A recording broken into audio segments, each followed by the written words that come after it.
Thank you very much for staying here. I think after the beautiful lecture of Jamie Ellis, I must warn you it will be boring and you will see nothing than bees, and you will hear an English which is even worse compared to American English. You see what you find here, honeybees, you understand uniform diversity. That is kind of contradiction. That means normally you have diversity or you have uniformity. But the honeybee do not obey these rules. And here you see some honeybee workers, and here you see some drones. And this is a worker, this is a drone, the worker is a drone, worker, drone, and so on.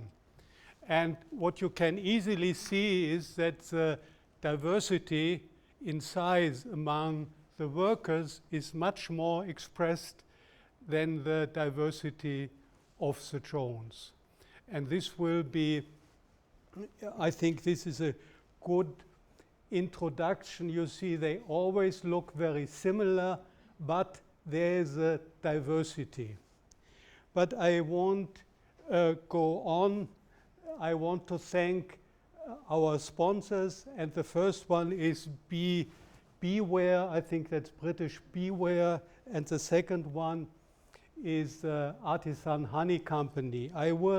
During the lecture, I will tell you something about Beware, and I will also tell you something about eating honey, which you don't know yet.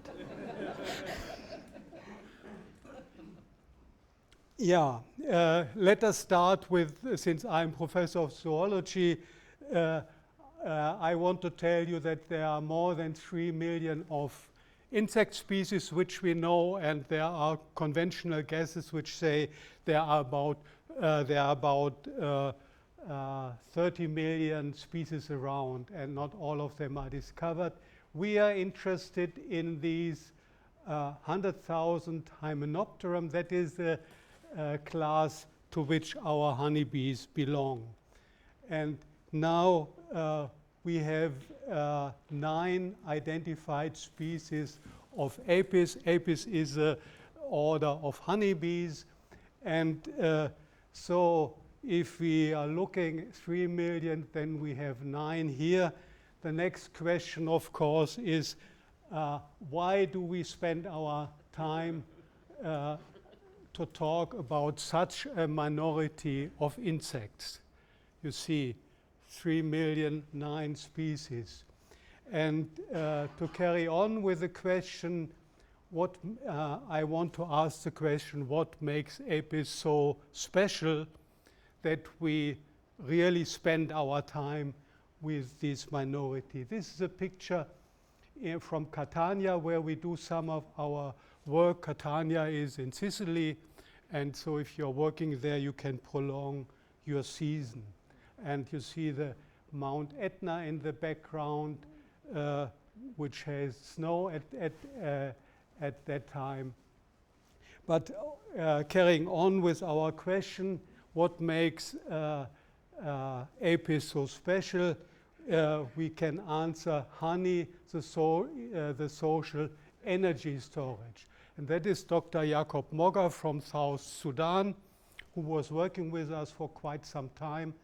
And you see this beautiful honeycomb here.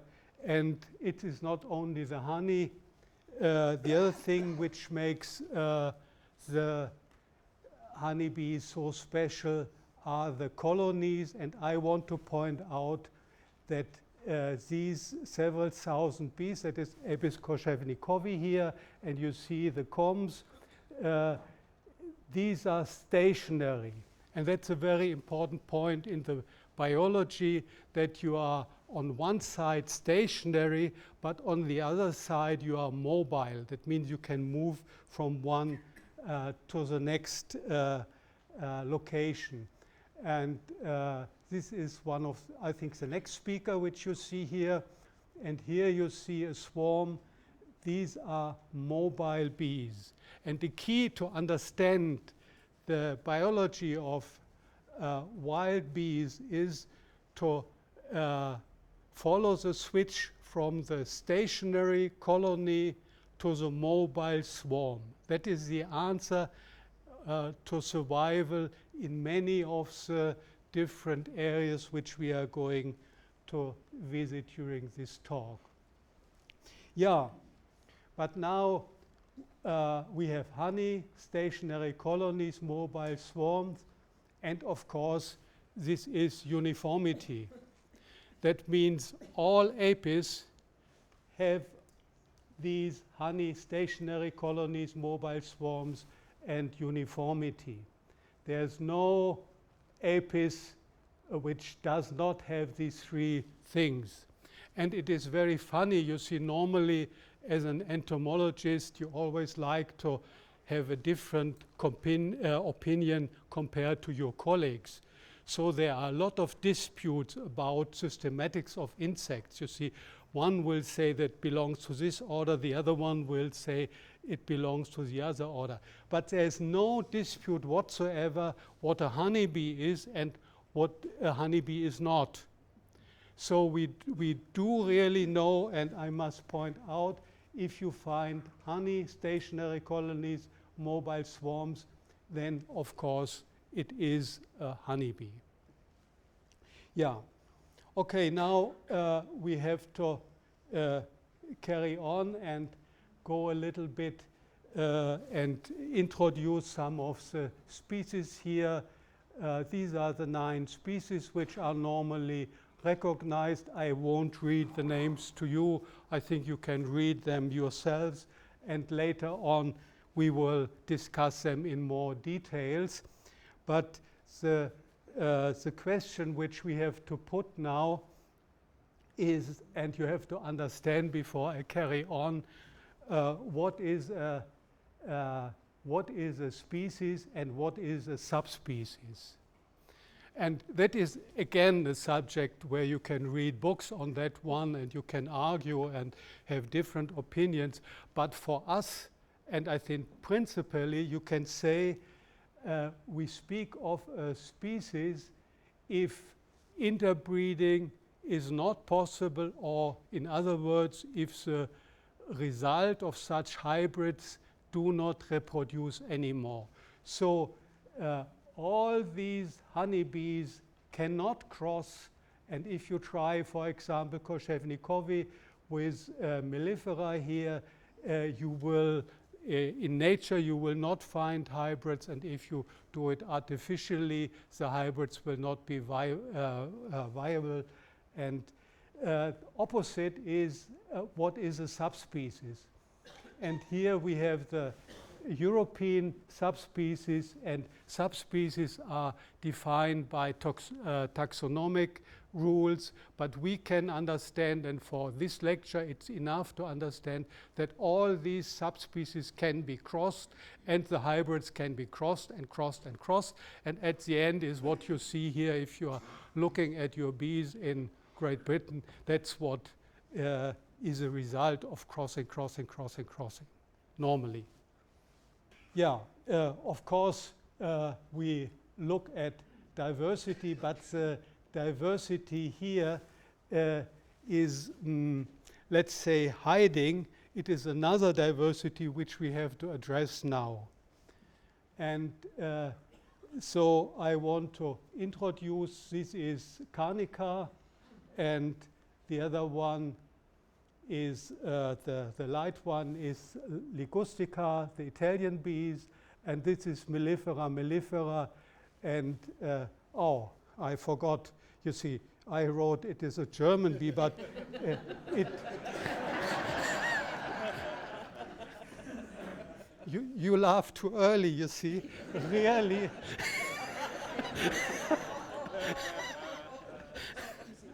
Yeah, we cannot help. We are in Europe. At least if we are looking at our bees. Yeah. Now let us look a little bit at the annual cycle of our bees. You see, this is a chestnut tree in full bloom, and this is the beginning of the new bee season in Frankfurt area where we did most of our work. You see, at that time we have a lot of honey, and the bees which we find now in our colonies are very different. They do not work, they are lazy, and that's what we call winter bees. I will not lecture on winter bees, but these are bees who will survive all the winter until the next spring. Now, if we go on, we have normally up our hills, we have some snow, and you see the bee colonies here, the hives here are covered, and the bees are inside and heating. And then at the early spring flowers, we already see bees going out, and the first thing they do is they collect pollen and pollinate apple trees. And then it goes on. We come to the grape flower, and you see now we have beautiful large colonies with combs, with plenty of young bees, and we enter normally the swarming season. That is a normal cycle of Europe, and we can summarize. We have the honey heat production in winter, just to overbridge a time which is not where bees cannot forage. Then we have the spring build-up of the bee population in the colony, and we have in early summer multiplication by swarms, and then we come to collection of honey storage for winter and rearing winter bees. And this is the general plan how our bees are surviving under our climatic conditions. So that's all I want to tell you about Europe. And we will go a little bit, move a little bit south. And this is a card where you see the different types of bees. We translated the morphometric values into colors, and the computer gives you the diversity of the bees. You see here around the Mediterranean, you see the highest biodiversity of honeybees, and here if you come down to Africa, the diversity is reduced. Yeah, this is again the same thing, and here you have the different races, Adansonae, Capensis, intermissa, and so on. And with the next topic, we will go to North Africa, to Morocco, and to see what the bees are doing. We have the plan of the European honeybees in our mind, and now showing you some pictures. That is Tunis, and you see the beekeepers are well dressed now because the bees are more defensive. The key picture of this one to understand the bees are honeybees going for water. That is, in the Sahara you find some water places, and you see the bees are going for water, and this is a very essential point for the bees under these North African conditions. Yeah, some other species, subspecies, Lamarckii, and traditional beekeeping in Egypt And in some of the colonies you find in the swarms a lot of queens. They are a little bit different. And now we want to understand, or I listed the life cycle. You see the honey is for water collection, cooling. Then in autumn it normally rains. The bee population builds up, and in winter we have multiplication by swarming. In summer we have ventilation, collection for water for cooling. So the honey storage which our bees need in winter to heat is used under North African conditions to cool the colony in summer. And if the bees do not have access to water in summer, then they will die off. So, of course, what we can say now, and this is a very important point, that within the biology we have a general plan, but for which period the honey is used is different. And this is what we call uniform diversity. Now we are moving south, and this is Scutellata, and here are some colonies, and there are, that is now Monticola. We are climbing Kilimanjaro and Mount Elgon, and we find here I think here you can see it much better. You see here the bee colonies up there. These bees are dark and very different to the bees which you find in the plains, and we find them on all these mountains, Mount Elgon, and Jamie was telling you about Mount Kenya. That is, these are pictures of Kilimanjaro where we collected the bees. And of course, they have another kind of life cycle compared to Scutellata.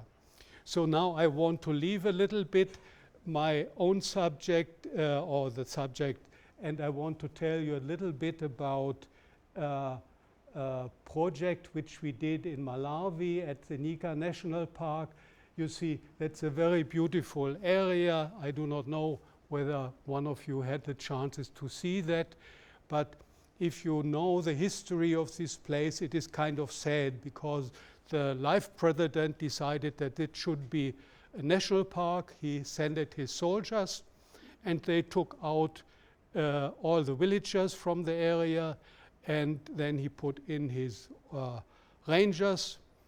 And so the villagers were sitting outside and had nothing to eat. And at the same time, a new generation of people in Malawi, educated in Europe and mainly in Britain, came back, and they decided that somehow something should be done that the villagers should participate in the national park. And that's a big advantage of beekeeping. Here I want to show you some of the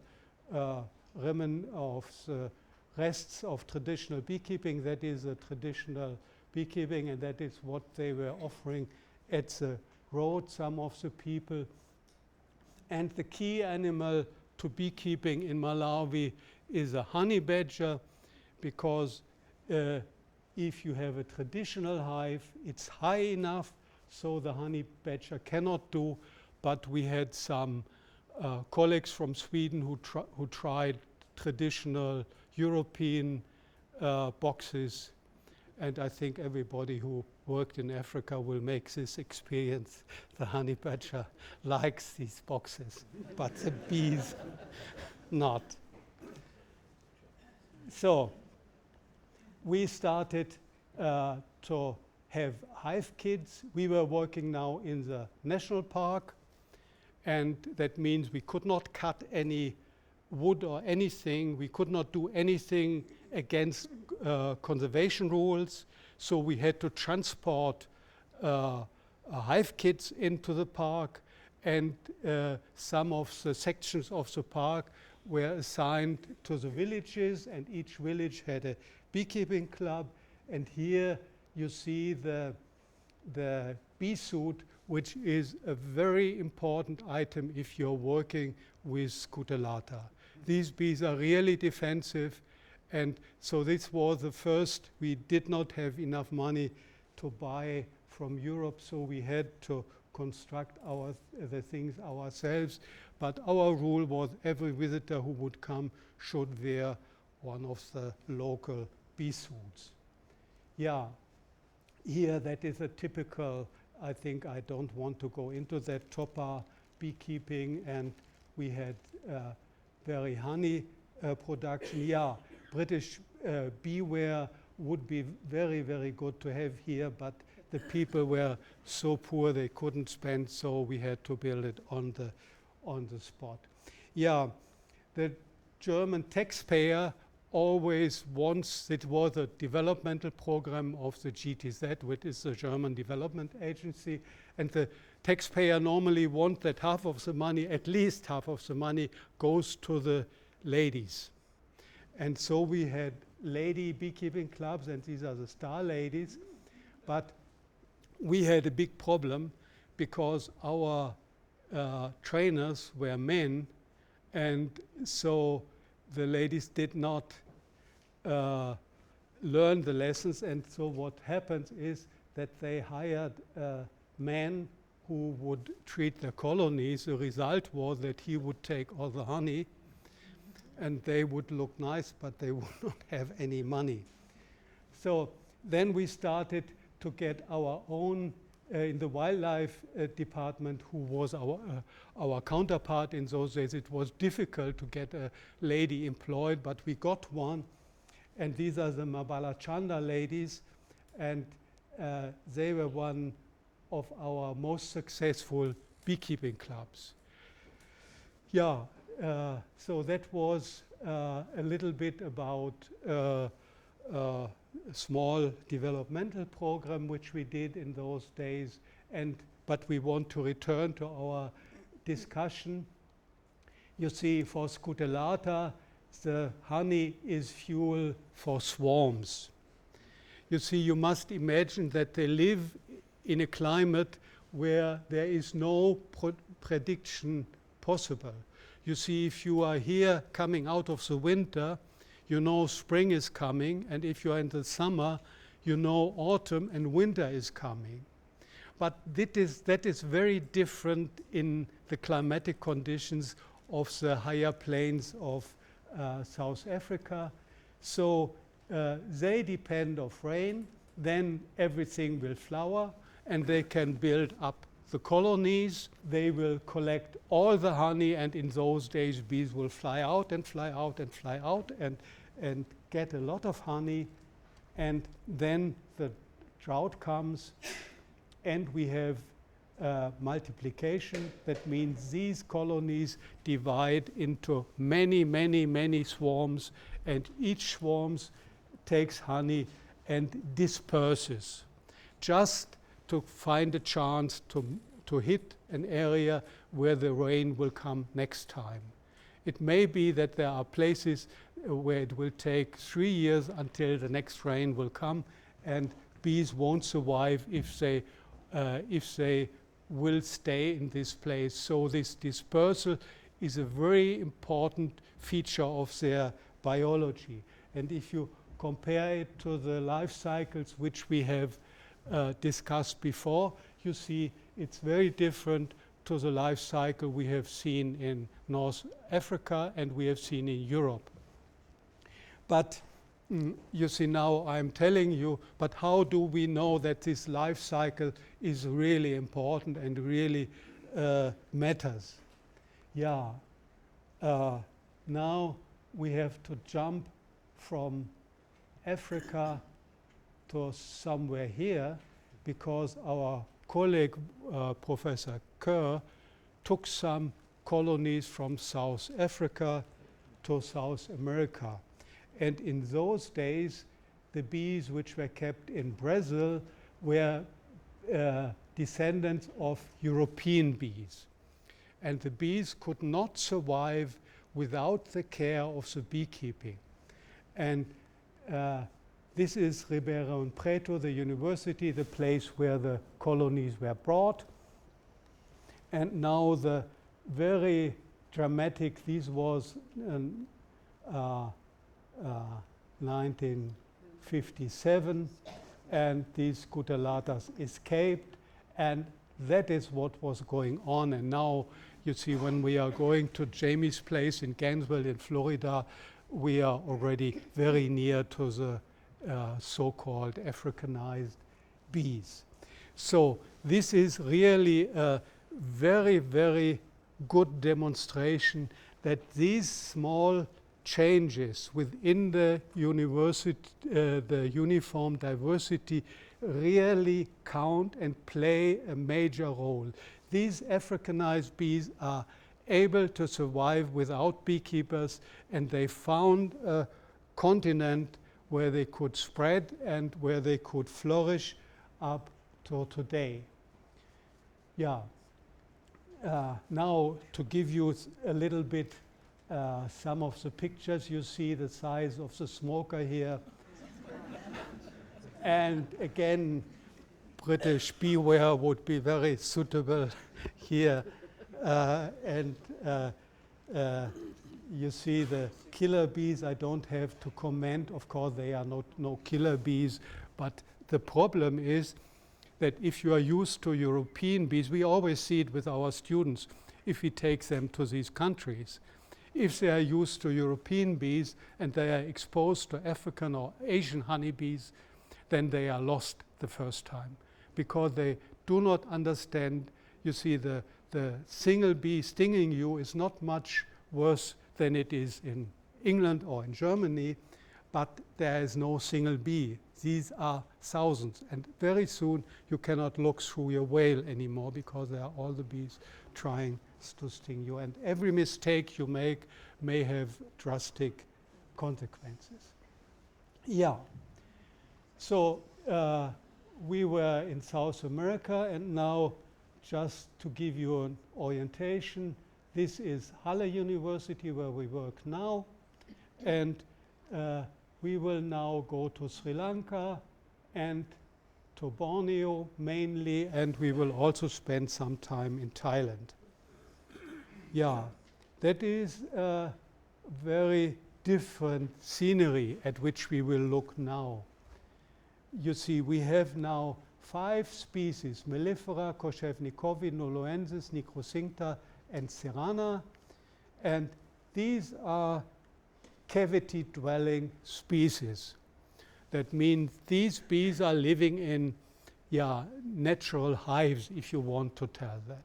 That means that they need a cavity. And then we have here the giant honeybees, and they do not need a cavity. They need a big branch, and they nest in the open. And then we have the dwarf honeybees, which are here. You see the small twig and the very small colony, Apis florea andreniformis. And we will not discuss laboriosa, because we could not work with laboriosa, because laboriosa has a main activity during the bee activity in Germany.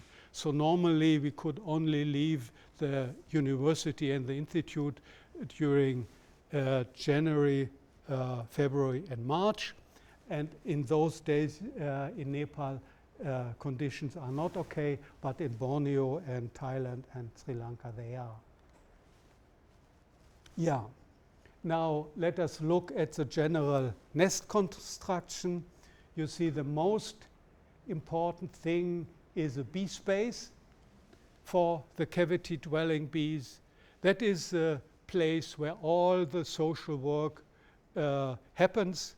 And the most important thing also, if you have a hive construction, is that the bee space is correct, because that is genetically fixed in the bees. You cannot change it, and if you change it, then the bees will make a comb in between, or they cannot rear brood at one side of the comb. So that is very important. And again, we have here Koshevnikovi, the red honeybee. And here we have the nest construction of Apis dorsata, the giant bee. You see the bee space here is between the curtain, which is built by 3 or 4, sometimes 5 layers of bees. And this is a bee space, which is really comparable to the bee space you are used in your beehives. But with dorsata, of course, we had a big problem because the dorsata bees are nesting high up in the tree.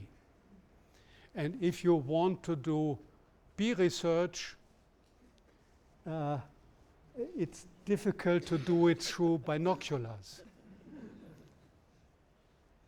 So the question is, how can you reach the dorsata colonies? So here we tie a heavy arrow to a very thin and light fishing line, and my wife here Gudrun has a fishing rod, and now you see this is a compound bow. I do not know whether you have ever pulled this one. It's more than 70 pounds to pull it. So before I go there, I have to eat a lot of honey.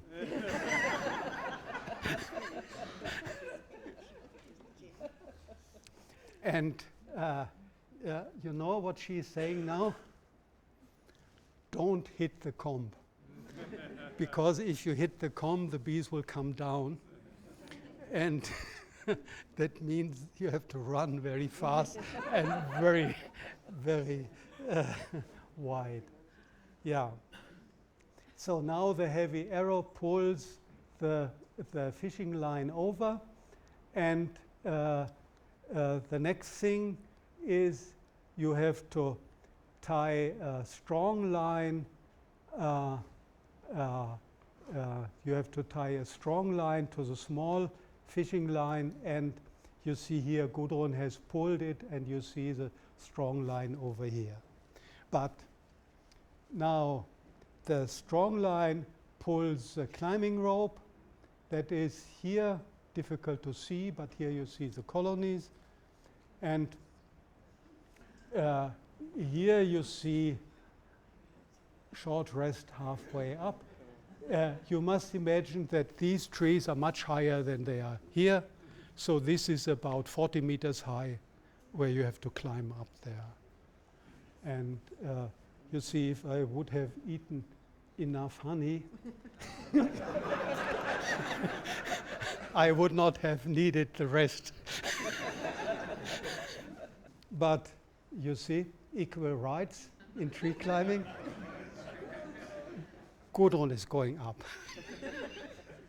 You see here, we are taking our observations and our photographs and what we have to do. And this is a very important thing. You see these giant honeybees are migratory bees. They are leaving the comb, and the people who are a little bit nearer may see that here are still some sealed cells. So we cut this, and we are looking into the cells, what kind of mites and what kind of things are there. And you will not be surprised to hear that these swarming is a way of getting rid of a lot of mites and parasites and things like that. But this will be the talk of Gudrun in the afternoon. Yeah, now we come to the next kind of species of bees, Andreniformis here in Borneo. And here again the same, the bee way is here, and here the rearing of the brood and everything takes place, and the honey, of course, is always in the top portion. Yeah, now if we see that bees who originally were in a cavity went to open nesting, then we can say that in a cavity nesting bee, you have to defend the entrance, and you are protected from all the signs. In the open nesting, you do not know from which side the predators and enemies are coming. So you have mainly two alternatives. That is, again, Gudrun. You have seen her already several times. I like her very much. We are now married 49 years, so I always have to demonstrate here. And you see, she's 1.69 is tall. And you see, this is Professor Sirivat von Siri from Chulalongkorn University with an Apis florea, and you see again the large difference in size. And these are two alternatives, and you see this is the difference in the stinger. This is a giant honeybee, that is Andreniformis, the dwarf honeybee. And this is, of course, diversity. And again, the concept or the plan of these dwarf bees is you have a small hidden colony, and if you are detected, you are just leaving and building a new comb. And the other alternative is that's what Apis dorsata colony is saying, I'm here and I have a very effective defense. No, if you are in the rainforest of Borneo, you won't see elephants, you won't see tigers. Every of these large animals and also the big apes are normally hiding. The only animal which is brave enough to show where it is Apis dorsata. So the defense of Apis dorsata, I think, is a crown of what honeybees can reach. And you see all the colonies here, they will all join. And if you ever get attacked by these bees, you must be happy to find a stream to dive under the water very soon. Yeah, again, that's a bee stinging my wife. Yeah, I had to take the photograph. Yeah, this is a very simple lecture on the biology of these bees. We have three groups. We have the cavity species, the giant honeybees, and the dwarf honeybees. And I must tell you that size normally is not a good indication for systematic order, but in honeybee workers it is, as I told you here.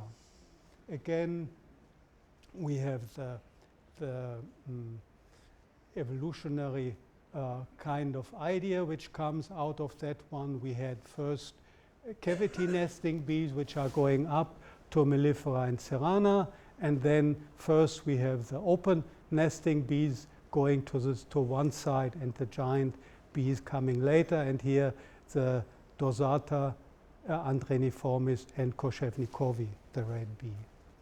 Yeah, that really is diversity. Now let us look a little bit at queens. We have the Mellifera queen. You recognize we have the dorsata queen here, not much different. And we have the Florea queen here with the worker, and the difference is really big. Now, Mellifera, one that is always the worker, and the queen is about 3 times bigger. In dorsata, not, more 2 times bigger, but in Florea it is 3.5 times larger. Yeah, queen cells, difficult to see, so we have to shake off the bees, and you see the queen cells here, down there. And dorsata, everybody recognizes queen cells are here. Here, Florea, they are here. And Serrana, they are here. So this is really, this is really a very uniform diversity. Now we come to interesting parts. The endophallus, which is a copulatory organ of the drones and apis. It is a very special thing which you do not find in other apis, in other bees. That is Andreniformis drone and Apis florea drones. You see, when we were giving this talk in Sabah in Borneo, there was an orchid society, and they asked us for the talk. And when they saw this, they said, it's even nicer than the orchids which we have. That is Serrana, Koshevnikovi, and Mellifera. And of course, I have to show again my diversity. Yeah, now if we go to more details, you see the sperm numbers, 10 million in Mellifera, about 1 million in Serrana, 110,000 in Andreniformis, and 1.4 million in dorsata. And if you compare it with the size, you can see the larger drones have more sperms than the smaller ones. And here again, you see the dry weight. Yeah, the drones produce a mating sign. Gudrun will tell you a little bit more about that one. These are again the cavity species, and Serrana, Koshevnikovi, and the details are very different among them, and we can see again uniform diversity. Yeah, but now we come to a very sad kind of happening, because we do not have any diversity. All honeybee drones are ultimately monogam. So I hope I succeeded to convince you that we have a uniform diversity, and if you do not believe me, I would suggest you buy our very expensive book. And there you will find much more details on that one. And I think this is my last slide. Thanks for your kind attention.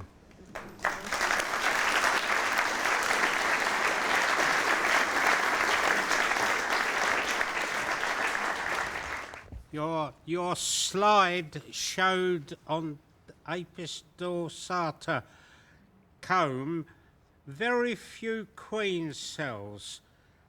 Don't they produce many queens? Yes, you're right. They do not produce many queens. You see, first, they produce only as much queen cells as they produce swarms. So that means with every queen cell, a swarm will depart. And the swarms of these bees are migrating. I really say migrating because they go directional and they go to different areas. In Sri Lanka, we followed them. That means they are in the upcountry during the blooming season, and they go down and spend Christmas in the coastal plains. And so compared to some mellifera colonies, they produce fewer queens. That was a good question, yeah, good observation. You stated that the life cycle of the bees in the Sahara area meant that the honey store was used for cooling. So how do they use the honey to cool? Yeah, you see, my mistake. I had the picture, the slide on water foraging of water too early. It should have been a little bit later. So that means if the temperature goes above 40, which is not a very rare climatic conditions in these areas, the wax will melt down. So bees can survive only if they can send foragers to the next water source, and then they sprinkle the water over the comb, and they use the wings for ventilation, so they cool down the hive. So it was, excuse me, it was my mistake. I should have put the water foraging slide a little bit backward. Next talk I will do that. Thank you very much. This slide, there was a very big difference in the amount of sperm produced. How does that play out with the bees? Yeah, the question was the mellifera had 10 million sperm, the mellifera drone, and the Floria drone had only about 100,000. You see, there are two answers to this question. The dwarf honeybees have a different way of sperm transfer. And I think, Gudrun, you are going to explain that one in your lecture. But you see, mainly they put the sperm into the sperm duct. That means the duct which is connected to the spermatheca. And in mellifera, they put the sperm into the oviducts. So in mellifera, the queen will transport later on the 10 million sperms which she has got, or 100 million sperms which she has got, through the vagina to the outside. And about 5% will be in the spermatheca at the end. So I think it will reflect the different way of utilizing sperm. And in the dwarf honeybee, the method is more effective. But that is only a very simple and therefore wrong answer to your question. But it might give you an idea. I suggest that you listen to Gudrun's talk later on mating behavior.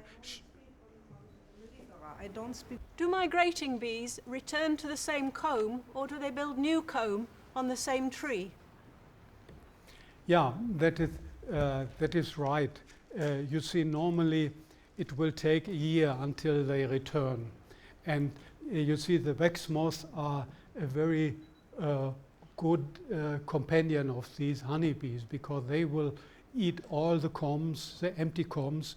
And so next year when they come, they send the scout bees to the same place. And we have some indications from Borneo as well as from Thailand, the group of Ben Oldroyd, that actually the same colony returns to the same spot on the branch. So this